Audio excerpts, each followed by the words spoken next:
Depuis plusieurs années maintenant, le Royaume de Suède et la République démocratique du Congo entretiennent des relations diplomatiques. L'occasion pour nous d'aller à la rencontre de son Excellence Henrik Rasband, ambassadeur de Suède en République démocratique du Congo, pour nous entretenir avec lui sur les liens de coopération qui unissent les deux pays. Magnéto.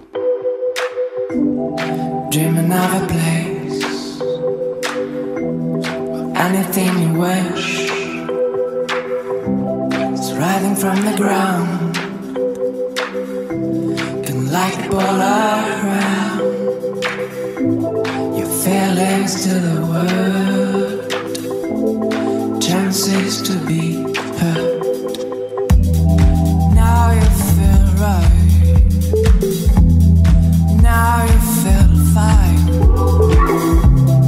heading down the road.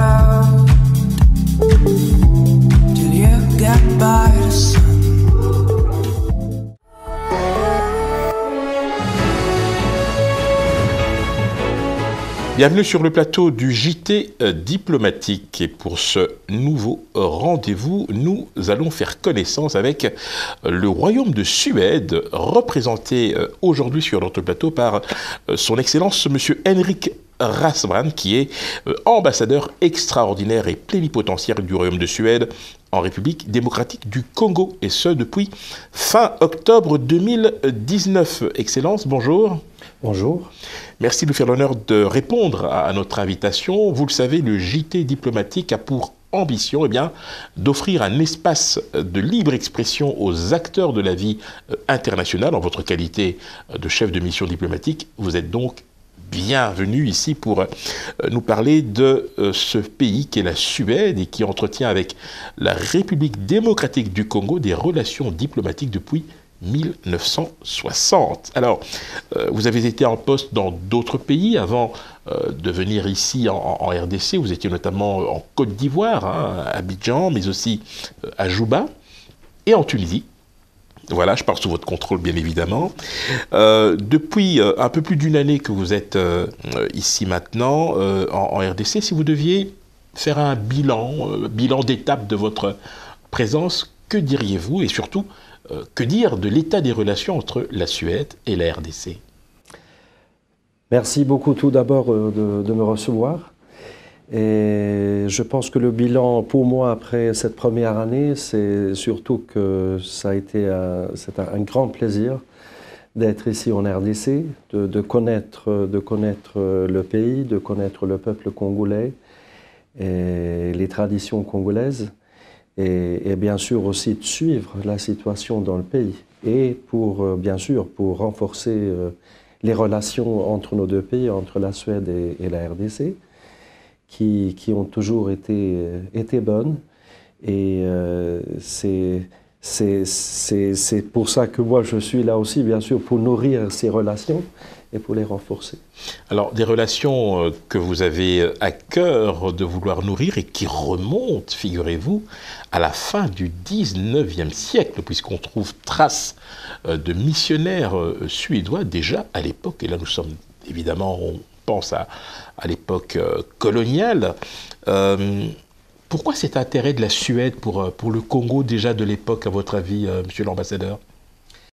Je pense que ça faisait partie des activités de la mission des missionnaires suédois et qui ont alors trouvé un intérêt à venir en Afrique en général, mais aussi pour une grande partie aussi en RDC. Il y a quelques parties de l'Afrique où la Suède a été très présente. Et la RDC, c'est l'un de ces pays, si on regarde un peu l'histoire. Tout à fait. Alors, la Suède est aussi connue pour avoir participé depuis 1960. Je rappelle que c'est depuis 1960 que les deux pays entretiennent des relations diplomatiques. Il y en a eu des missions d'opération de maintien de la paix. Tout le monde a évidemment en mémoire le rôle éminemment important joué par le secrétaire général des Nations Unies, Dag Hammarskjöld, qui a fait avancer la cause du Congo. Il en a payé de sa vie, malheureusement. Quelle lecture faites-vous aujourd'hui de la situation, notamment humanitaire, dans ce pays, en sachant par ailleurs que la Suède, comme d'autres pays évidemment, a eu à cœur d'accompagner la RDC, notamment dans l'encadrement des réfugiés, des personnes déplacées à travers de multiples initiatives. Quelle lecture faites-vous de cette situation à l'heure actuelle? Bon, je pense qu'on peut constater que malheureusement, il y a une souffrance aussi parmi le peuple congolais. Il y a de grands besoins humanitaires et c'est là aussi que la Suède essaye d'accompagner et d'assister. Et aussi pour une grande partie, ces problèmes humanitaires sont liés aussi à un besoin constant de développement ou de sous-développement. Et c'est beaucoup lié à ça aussi. Alors ce qui est important, c'est aussi de regarder comment on peut, d'une perspective intégrée, regarder les activités humanitaires, les activités coopération-développement et aussi stabilité et paix. Alors voir comment on peut relier un peu les besoins et les différentes perspectives à court terme, urgence, mais aussi liés aussi aux besoins à long terme pour essayer de diminuer ou d'améliorer la situation humanitaire. Alors précisément, Excellence Monsieur l'Ambassadeur, en termes d'assistance et de coopération en RDC, votre pays a ciblé un certain nombre de secteurs ou de domaines prioritaires. Je vais les citer pêle-mêle. Ça va de l'environnement au renforcement de l'État, la démocratie, mais également l'égalité des sexes, la résolution des conflits. Ce sont des choses extrêmement importantes, et ce, dans une approche post-conflit. Quels sont, en dehors de ces domaines-là, ces domaines d'intervention dans lesquels vous estimez que la Suède a pleinement un rôle à jouer, en fait, pour faire avancer les choses et, je dirais, accompagner la RDC dans la voie du développement?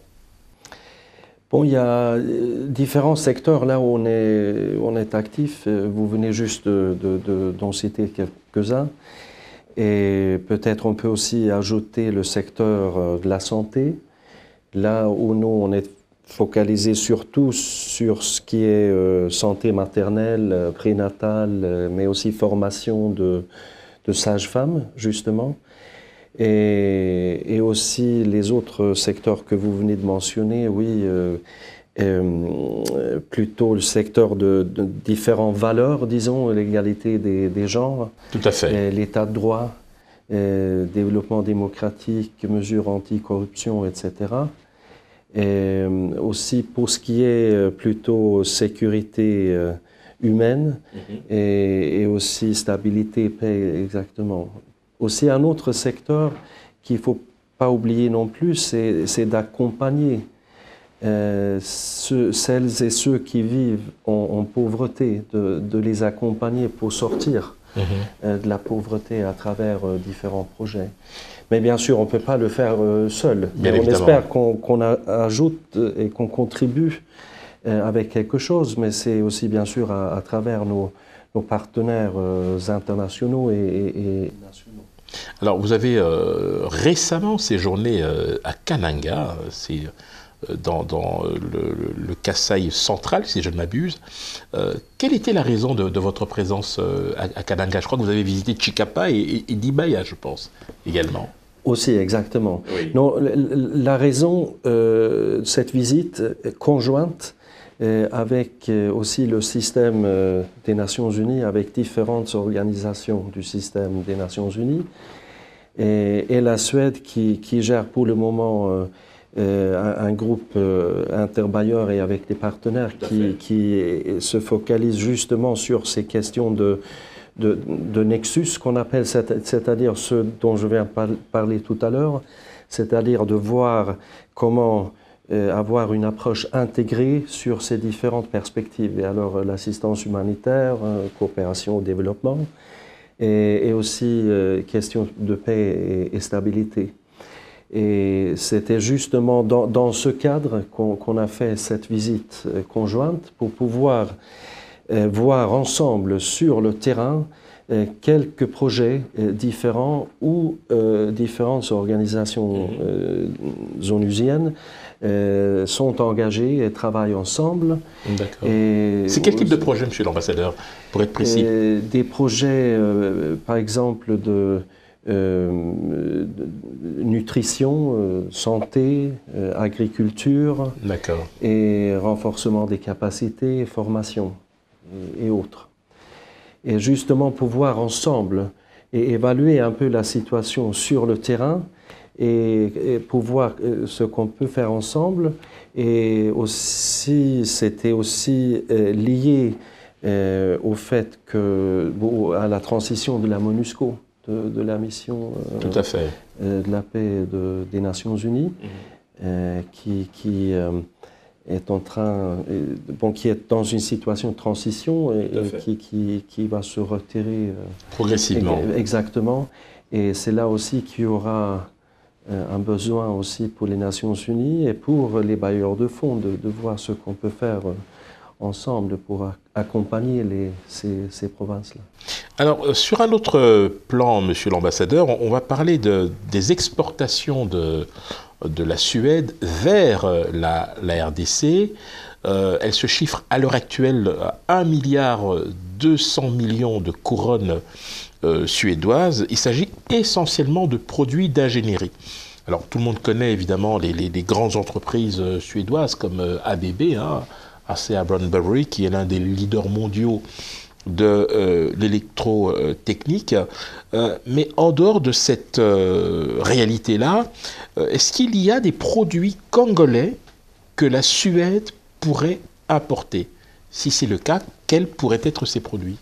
Oui, je pense qu'on peut peut-être regarder un peu les différents secteurs où la Suède est active, où les entreprises suédoises présentes en RDC sont actives.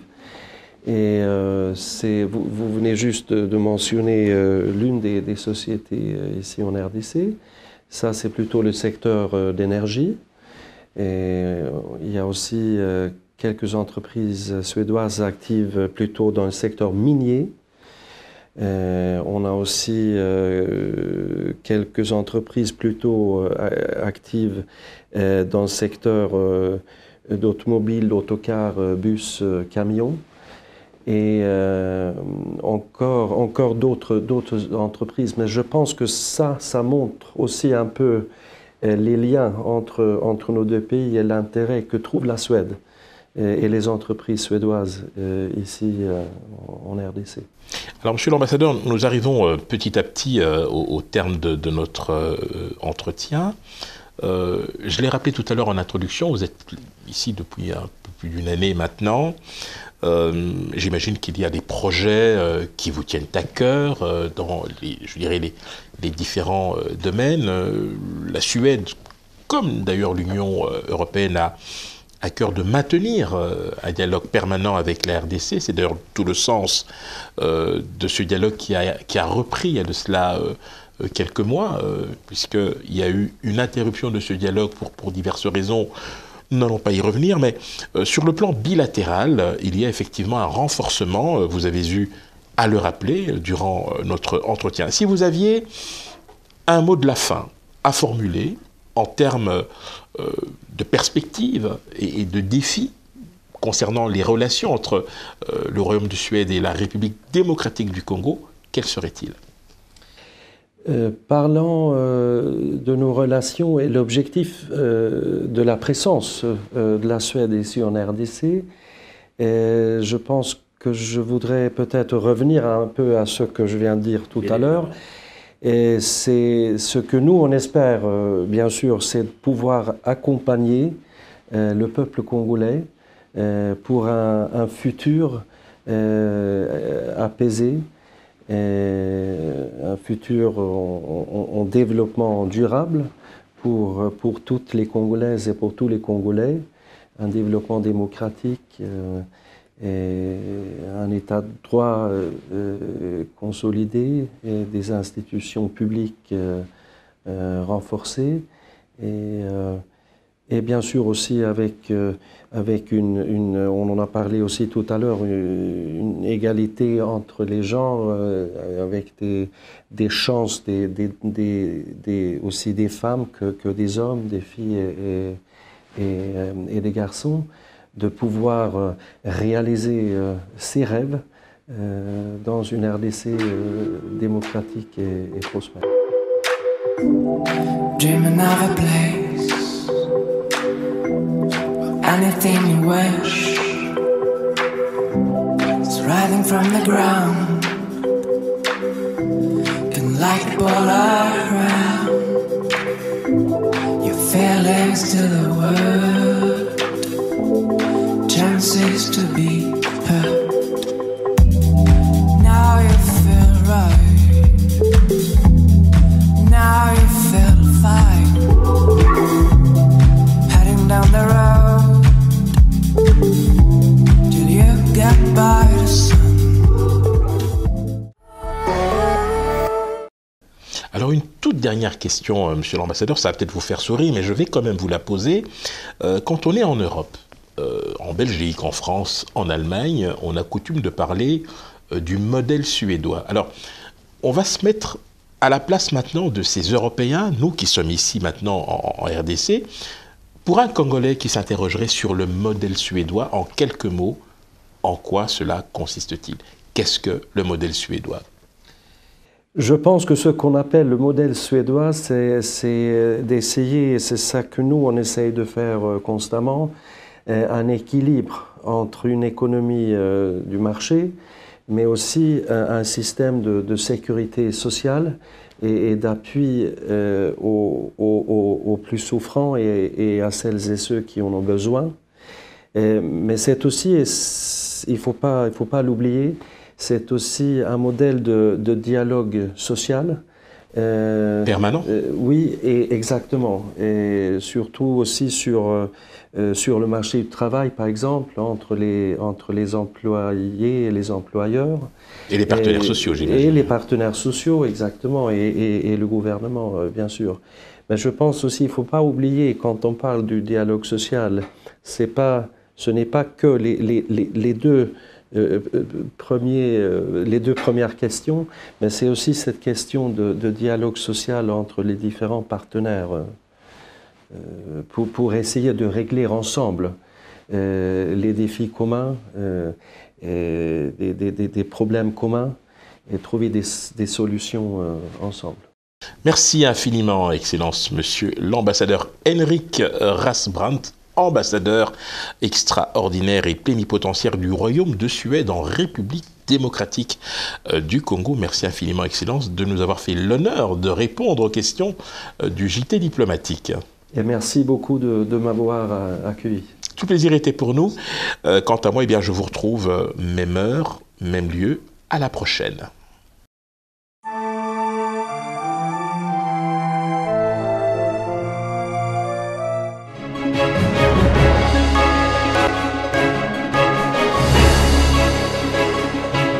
Que de chemin parcouru entre les deux pays dont les relations ne cessent de se renforcer au fil des ans. Nous reviendrons très prochainement avec d'autres ambassadeurs avec qui nous ferons tout simplement connaissance. À la prochaine.